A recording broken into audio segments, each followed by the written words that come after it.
요한계시록 2장 1절에서 7절까지 교독하겠습니다.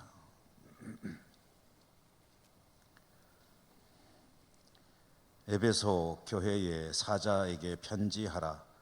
오른손에 있는 7별을 붙잡고 7 금촛대 사이를 거니시는 이가 이르시되,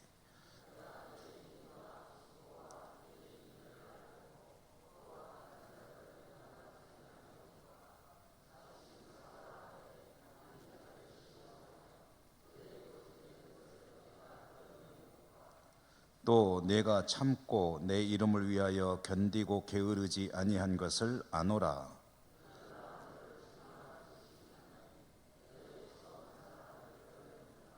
그러므로 어디서 떨어졌는지를 생각하고 회개하여 처음 행위를 가지라. 만일 그리하지 아니하고 회개하지 아니하면 내가 네게 가서 네 촛대를 그 자리에서 옮기리라.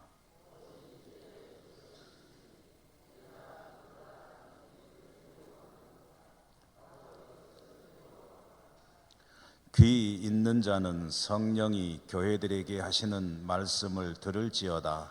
이기는 그에게는 내가 하나님의 낙원에 있는 생명나무의 열매를 주어 먹게 하리라. 아멘. 오늘도 은혜 함께 하시기를 기원합니다. 성경 읽기, 신약 성경 읽기로는 177번째 요한계시록 2번째. 오늘은 에베소 교회 이야기 함께 말씀을 나눕니다. 요한계시록은 성경의 마지막 책입니다. 이 말씀을 통해서 우리는 일단 성경을 처음부터 끝까지 역사의 내용을 중심으로 쭉 읽어왔고, 요한계시록 다 읽으면은 끝나게 되는 거죠. 지난 수요일에는 요한계시록을 처음으로 읽게 되기 때문에 간략하게 요한계시록이라는 책에 대해서 소개를 해드렸습니다. 요한계시록은 어떤 책인가, 또 어떤 상황에서 기록이 되었는가, 사도 요한은 어떤 형편이 있었는가, 이런 몇 가지 기본적인 사항들을 말씀드렸죠. 에베소에서 사역하던 사도 요한이 도미티아누스 황제의 박해 시대에 체포되어 반모섬으로 유배가 되었다. 에베소에서 남서쪽으로 약 90km 바다 건너에 있는 반모섬, 그 반모섬에서 주님의 날 하나님께 예배를 하는 중에 환상을 경험하게 되고, 환상 속에 예수님께서 찾아오셔서 계시를 보여주셨다. 그리고 말씀하시기를 네가 본 것을 기록하여 소아시아 7교회로 보내라 라고 말씀을 하셨죠. 그러므로 이 소아시아 7교회 본 것을 기록해서 보내라고 지정된 그 7교회는 사도 요한이 에베소를 중심으로 사역할 때 돌보던 교회들일 것이다, 이렇게 추측을 하게 됩니다. 그리고 말씀 속에서는 7교회만 나와 있지만 7교회를 중심으로 주변에 있어서 또 여러 교회들을 포함하는, 그러니까 소아시아 지역의 모든 교회들을 망라하는 그런 글이었을 것으로 생각이 됩니다. 7교회라고 하는 이 표현 속에 7이라고 하는 숫자가 성경 속에서 가지는 의미를 늘 우리가 되새기죠. 그러므로 7교회라고 하는 것은 그 당시에 소아시아에 거명된 7교회, 또 그 지역의 모든 교회들, 나아가서 좀 더 확대하면 그 시대의 모든 교회들을 향해서 보내는 하나님의 음성이다. 상황이 몹시 어려운 시대인 그들에게, 가장 극심한 박해 가운데 있었던 그 당시를 사는 성도들에게 그 박해를 이겨내고 신앙을 지키도록 하나님께서 동기를 부여하신다. 영적인 동기. 그 동기의 가장 강력한 내용은 앞으로 하나님께서 이렇게 하실 것이다, 반드시 행하실 일을 내게 보인다라고 하셨거든요. 앞으로 반드시 있게 될 일을 보고 지금의 신앙을 지키기를 원하시는 하나님의 말씀이 그 당시에 교회들에게 전해진 것이고, 반드시 일어날 일은 오늘까지도 진행 중에 있죠. 그리고 오늘날의 교회와 성도들도 어려운 가운데 신앙생활을 해나가고 있죠. 그러므로 양상은 다르지만 본질적으로는 다를 바가 없다. 오늘 우리에게 주시는 말씀으로 들으면 된다. 일곱 교회가 들어했던 말씀은 바로 이 시대를 어려운 가운데 믿음을 지키고 살아가는 성도들이 들어야 될 하나님의 음성이고, 이 말씀을 들음으로 신앙의 어려움들을 극복하고 믿음을 지켜나가라 하는 하나님의 또 격려의 말씀으로 들으면 되겠다. 소아시아 일곱 교회로 보내는 각각의 교회마다 메시지가 있습니다. 이것은 오늘날의 모든 교회들이 들어야 될 하나님의 음성이다, 이렇게 생각하고 들으면 되겠고요. 이제 일곱 교회가 있는데 일곱 교회들 중 가장 먼저 에베소 교회가 언급이 되고 있죠. 이것은 에베소 교회가 중심이 되고 있다는 것을 상징적으로 보여주는 그런 대목입니다. 오늘 말씀 1절에 보면 에베소 교회의 사자에게 편지하라. 오른손에 있는 일곱 벼를 붙잡고 일곱 금촛대 사이를 거니시는 이가 이르시되 라고 에베소 교회를 향해서 주시는 말씀이 시작이 됩니다. 에베소 교회 사자에게 편지하라고 했으니 사자 하면은 지도자일 것이다 이렇게 생각을 하는데, 뭐 굳이 지도자만 듣겠습니까? 에베소 교회 모든 성도들이 들어야 될 이야기인 거죠. 에베소 교회 모든 성도들이 들어야 될 말씀이다 라고 하는 의미로 해석한다면, 그럼 다른 것을 여기에 굳이 첨부할 필요는 없을 것 같습니다. 이 앞부분의 대목은 그런 이야기인데, 그런데 편지하라라고 말씀하시는 이가 누구냐라고 묘사하는 모습, 어떻게 되어 있냐면 오른손에 있는 일곱 벼를 붙잡고 일곱 금촛대 사이를 거니시는 이가 그렇게 말씀하셨다는 겁니다. 그러니까 그분은 예수님이시잖아요. 환상 속에 나타나신 예수님께서 말씀하시기를, 그분은 에베소 교회 사자에게 편지하라고 하셨는데 그 모습을 보니까 일곱 벼를 손에 붙잡고 있고 일곱 금촛대 사이를 거닐고 계시더라. 그분이 말씀하셨다. 이 예수님의 모습에 대한 묘사에는요, 상당히 중요한 의미가 들어 있습니다.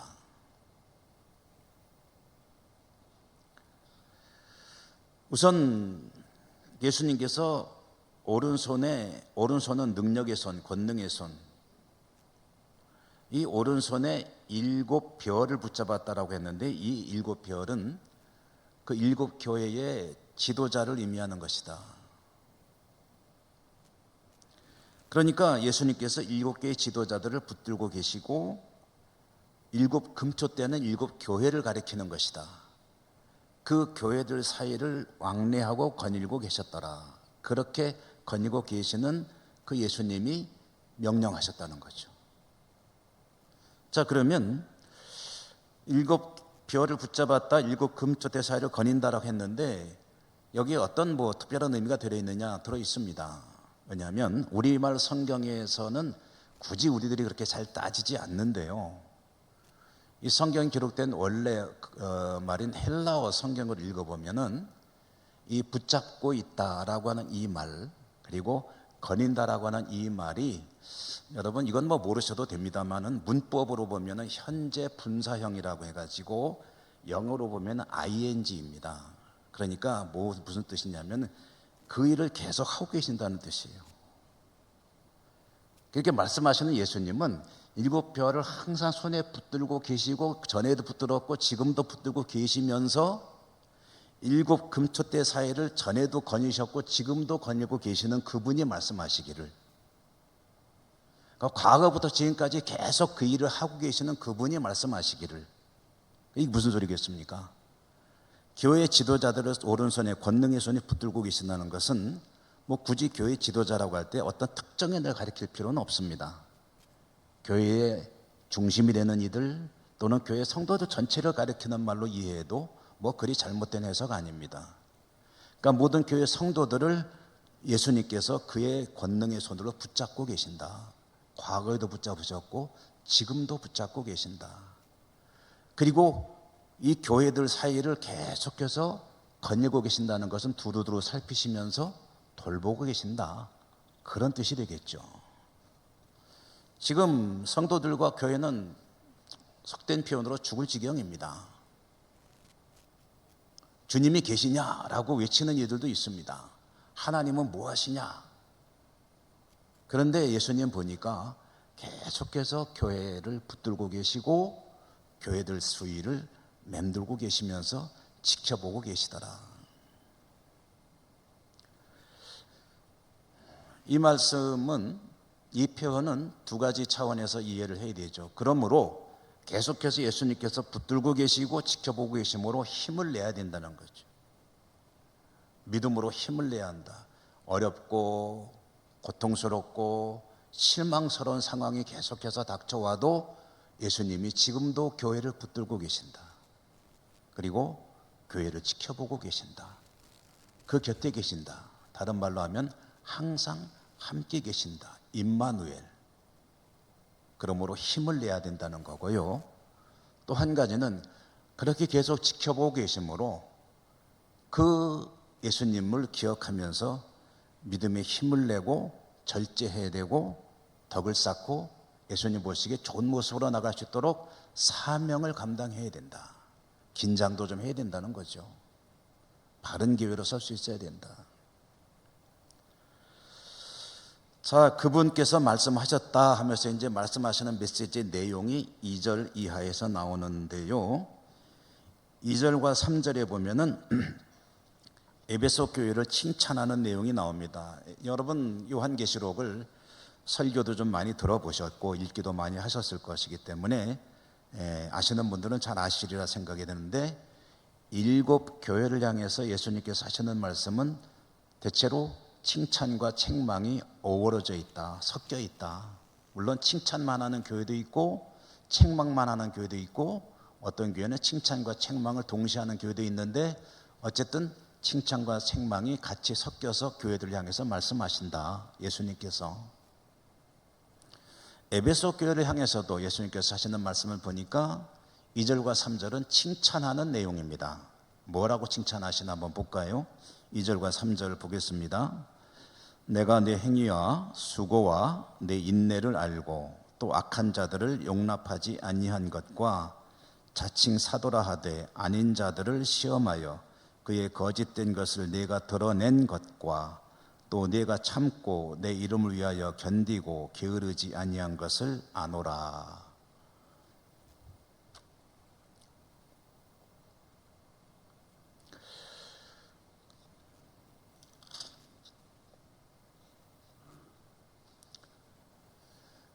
에베소 교회의 행위와 수고와 인내를 안다고 하셨습니다.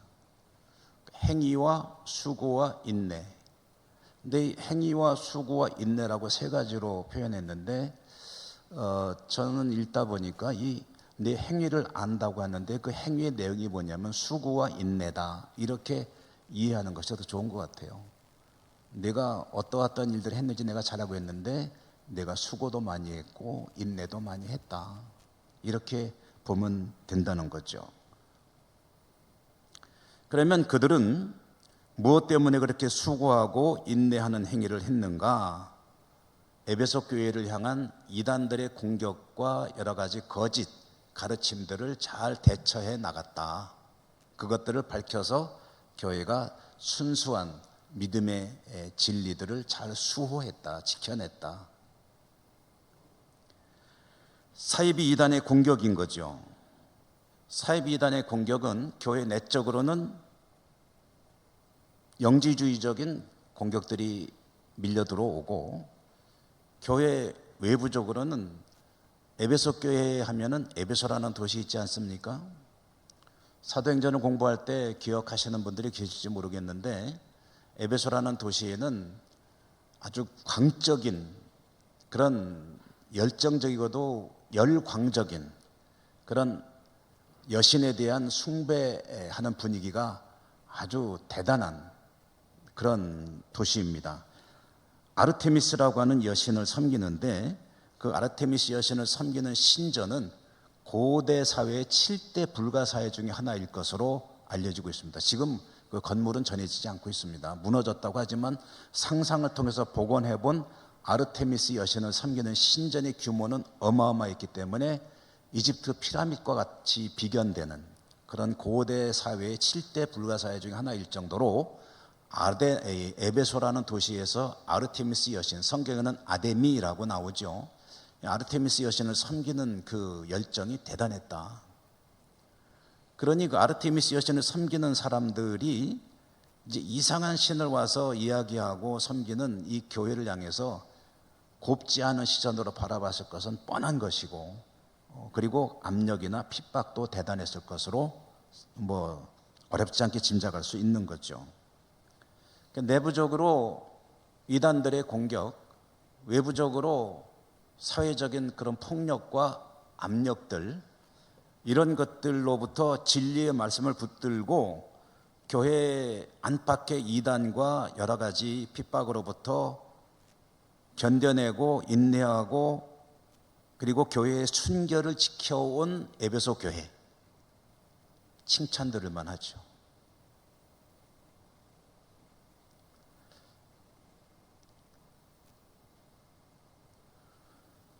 가끔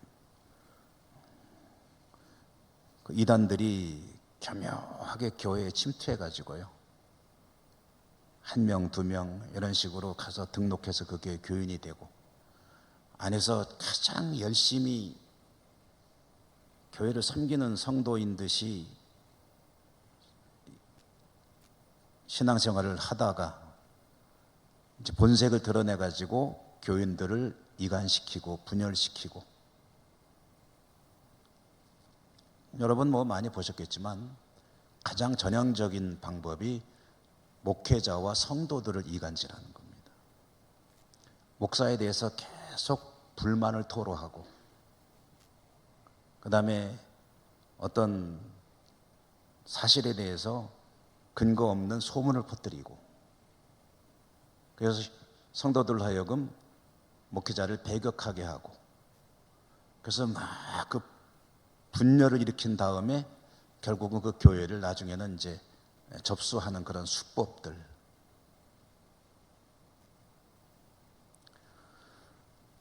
그렇게 넘어가는 교회도 있지만 안 넘어가는 교회가 훨씬 더 많죠. 자신할 수는 없는 일이지만 교회 신앙의 뿌리가 깊고 성도들이 든든한 진리 위에 말씀 위에 서 있는 교회에서는 그렇게 하기가 좀 어렵습니다. 그런데 그렇지 못한 교회들 가면은요, 의외로 쉽게 넘어가는 교회들도 상당히 많이 있구나 하는 것을 보게 됩니다. 에베소 교회가 어땠느냐 할 때, 안으로 들어와서 교리적으로 흔들어대고 외부에서 교회를 힘들게 하는 그런 안팎의 공격으로부터 자신들의 신앙을 지켜내는 그런 모습을 예수님이 보신 거예요.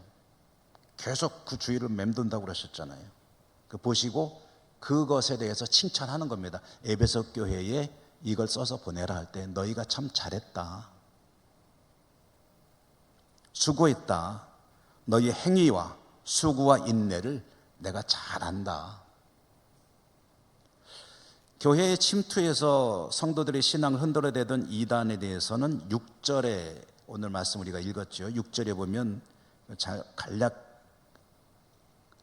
간단하게 언급이 되고 있는데, 6절 보면은 오직 내게 이것이 있으니 네가 니골라 당의 행위를 미워하는도다. 나도 이것을 미워하노라. 그래서 니골라 당이라고 하는 이 이단이 나중에 뒤에서도 나오는데요, 그때 가서 조금 자세히 말씀을 드리려고 합니다. 오늘은 이제 조금 이름만 거명하고 넘어가는데, 영지주의적 기반 바탕을 둔 그런 아주 초대교회 때 골치 아픈 이단이었습니다. 그런 니고라당의 공격에 대해서도 에베소 교회는 진리의 바탕 위에 서 있었기 때문에 흔들리지 않고 잘 배척해냈다. 그래서 교회를 지켰다. 참 잘했다. 너의 수고와 인내를, 너의 행위를 내가 잘 안다.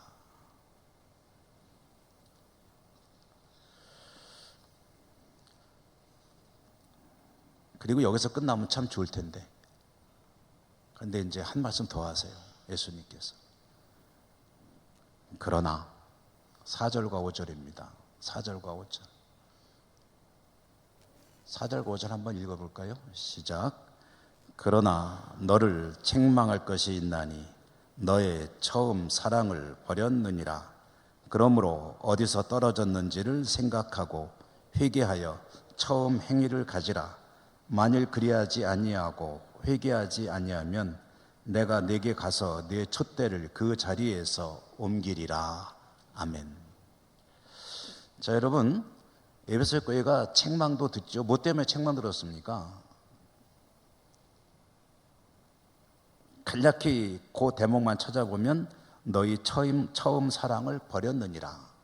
처음 사랑을 버렸느니라.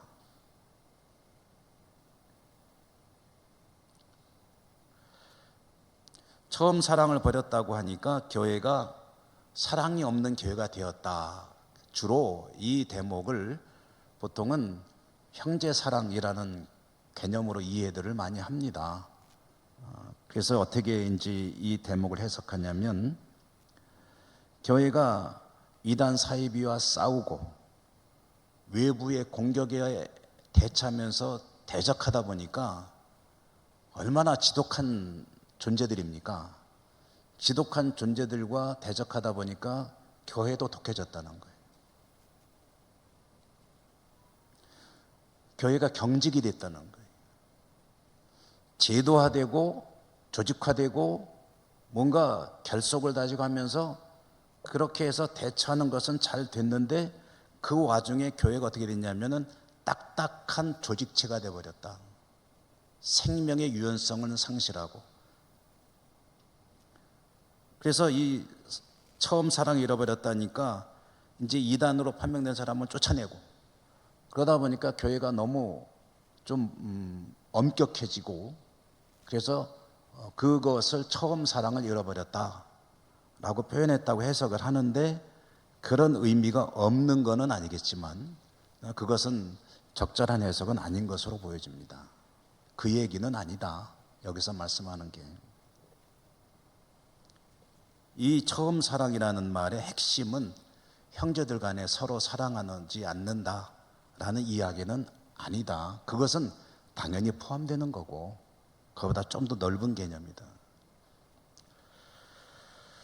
우선 결론부터 말씀드리면, 여기서 에베소 교회가 잃어버린 처음 사랑은 하나님에 대한 사랑과 복음에 대한 열정을 잃어버렸다, 이렇게 해석하는 것이 더 올바른 해석이다. 하나님에 대한 사랑을 잃어버리니까 복음에 대한 열정, 선교, 전도, 이런 교회의 본질적인 사명을 감당하는 것이 시큰둥해졌다는 거예요.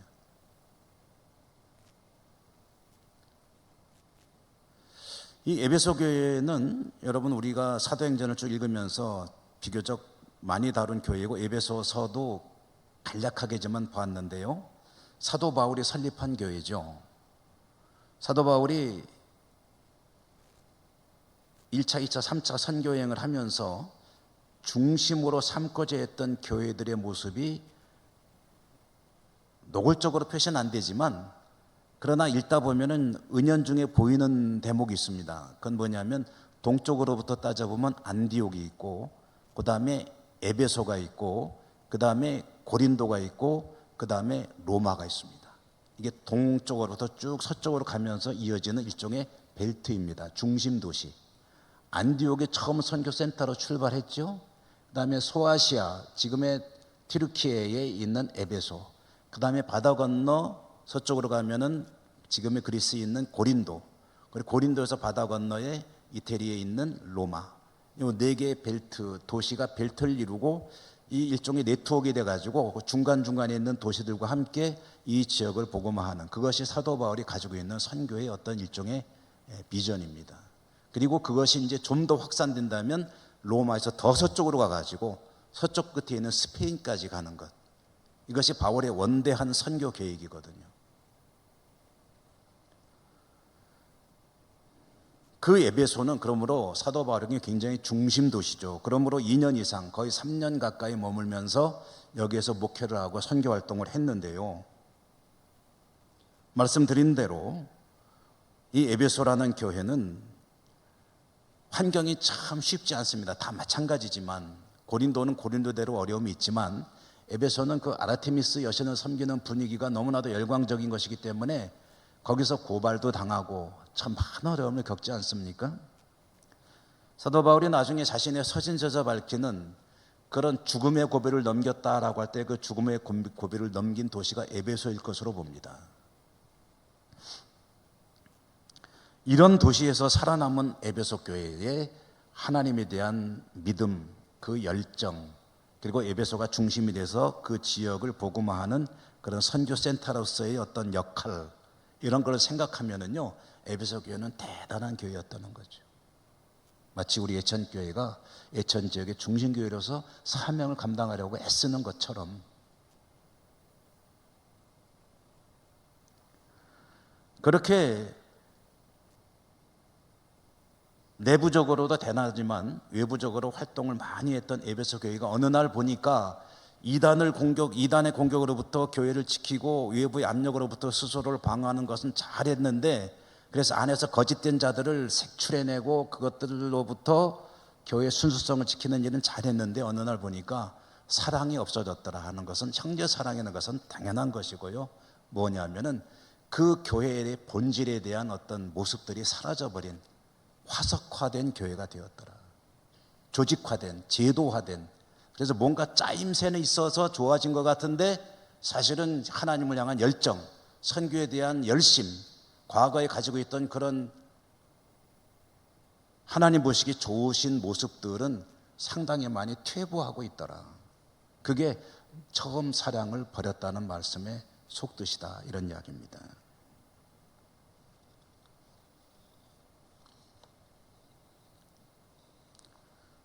근데 그거는 참 어쩔 수 없는 것 같아요.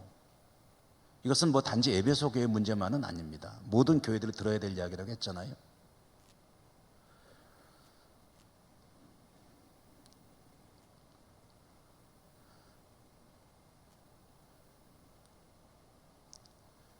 축기 사역을 하는, 축사라고도 하죠. 축기 사역을 하는 이들이 빠지기 쉬운 함정 중에 하나가, 귀신을 쫓는 일에 힘을 내다 보면, 집중하다 보면 자기도 모르게 닮은 사람이 되어가고, 이단과 싸우는, 이단 향해 싸우는 투사가 되다 보면 또 사람이 좀 이상해지고 그런다는 이야기들이 있죠. 말씀드렸지만 악과 싸우다 보면은 나도 모르게 악해지더라. 그러므로 하나님 말씀하시잖아요.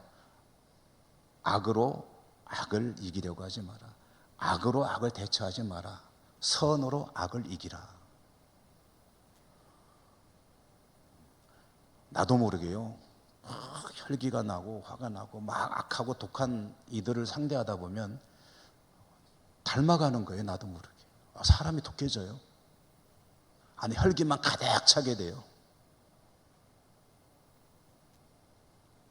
그게 가장 조심해야 된다는 거죠. 교회도 그렇다는 겁니다. 교회도 그런,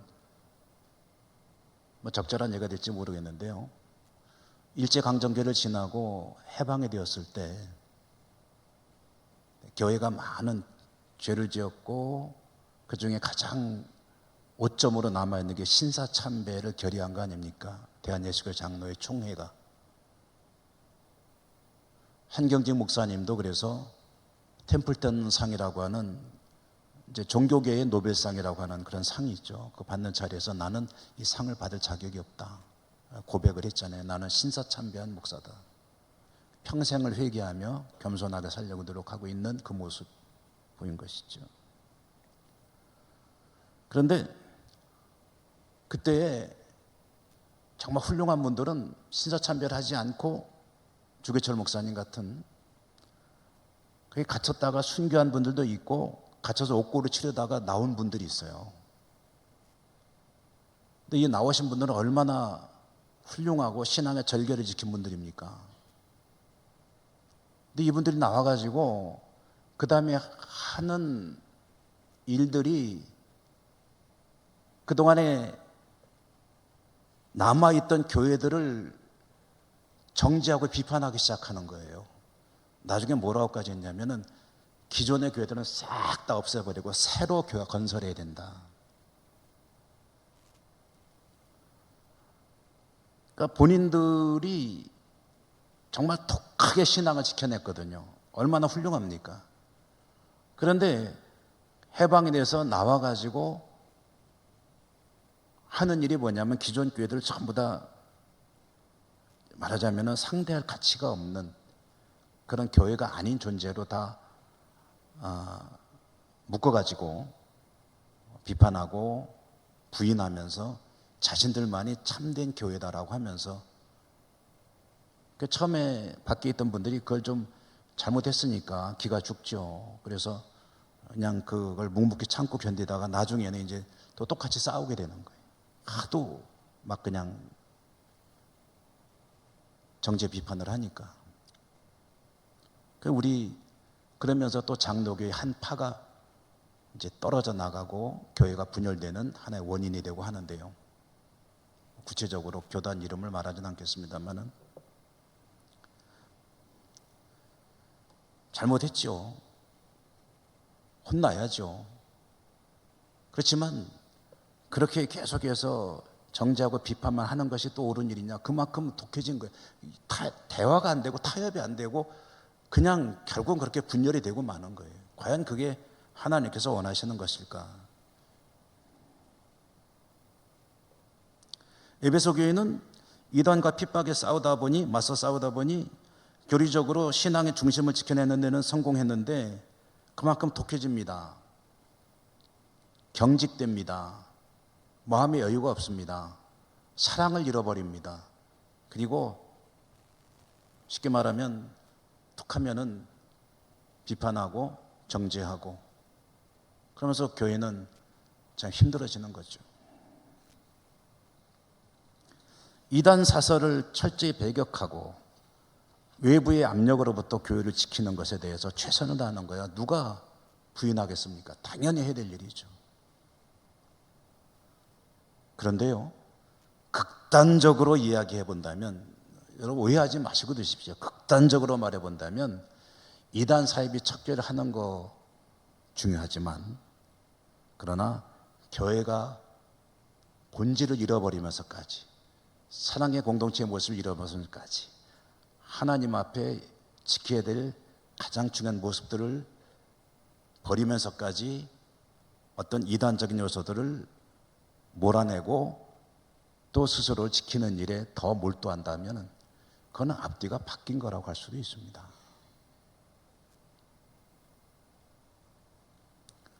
에베소 교회는 칭찬과 책망을 동시에 들었습니다. 이 두 가지는 교회가 동시에 유념하며 들어야 되죠. 칭찬은 잘 살려야 될 것이고 책망은 바로잡아야 될 일이죠. 칭찬 들은 일은 더 열심히 해야죠. 책망 들은 일 있으면 어디에서 떨어졌는가를 반드시 확인하고 그리고 바로 잡아야 되는 거죠.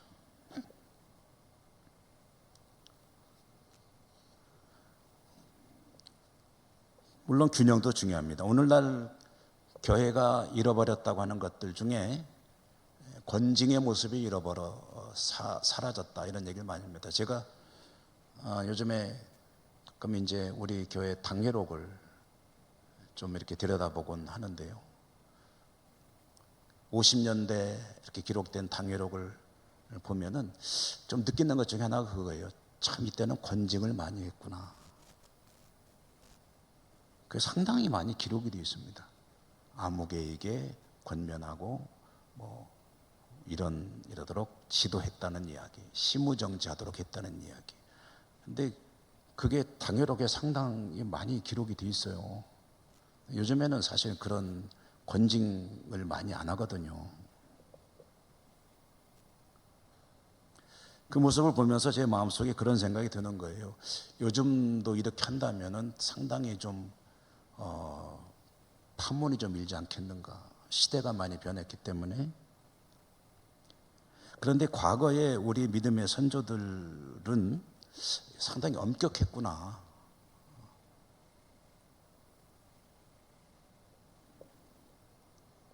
엄격한 건 좋은데 혹시 그것 때문에 시험을 오거나 그런 경우들도 있을 수 있었겠구나.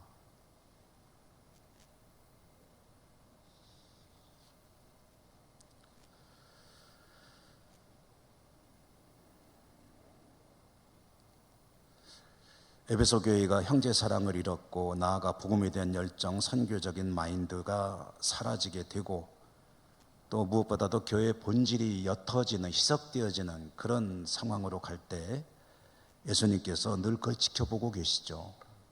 왜 그렇다고요? 교회 사회를 늘 거닐고 계신 예수님께서 에베소 교회 사자에게 이 얘기 적어서 보내라. 이거는 참 잘했다. 이거는 참 너희가 책망을 들어야 된다.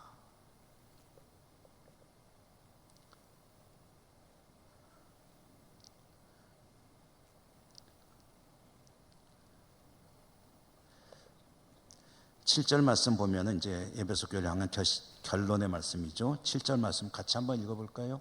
읽겠습니다. 시작.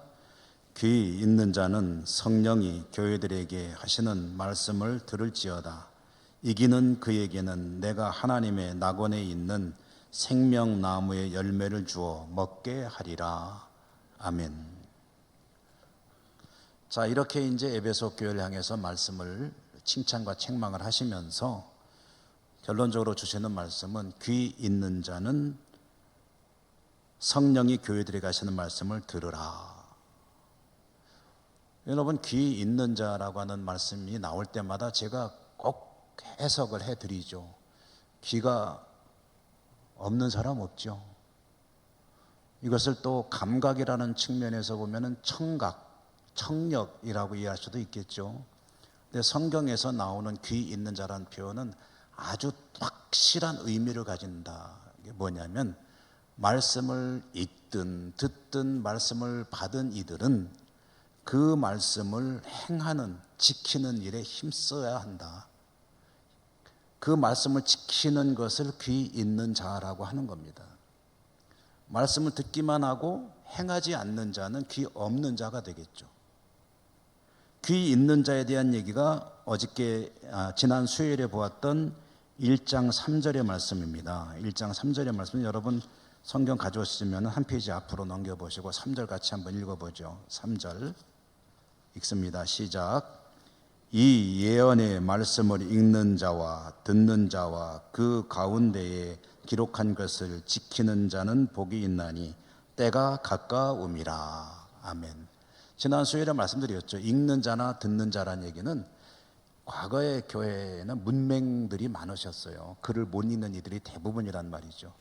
어떤 문서가 오게 되면은 읽을 수 있는 사람이 앞에서 이렇게 읽는 거예요. 그럼 못 읽는 분들은 앉아서 듣는 거죠. 그게 이제 읽는 자와 듣는 자라니까 뭉뚱그리면 말씀을 받는 이들, 하나님의 말씀을 받는 이들 가운데 그 말씀이 기록한 것을 지키는 자가 복이 있다.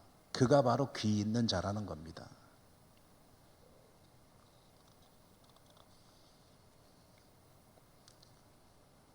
지금도 예수님은, 우리 주님은 교회를 오른손에 쥐고 계시고 그리고 교회와 함께 하시며 교회 주변을 거닐고 계신 줄 믿습니다. 그리고 지켜보십니다.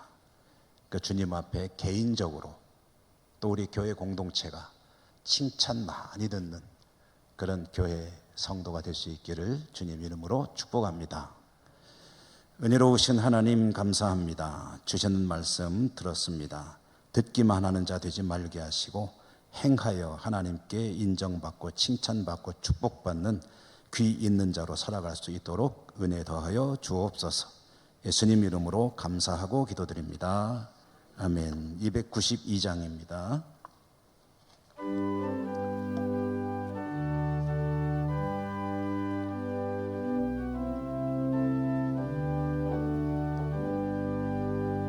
주 없이 살 수 없네 죄인의 구주여 그 귀한 보배 피로 날 구속하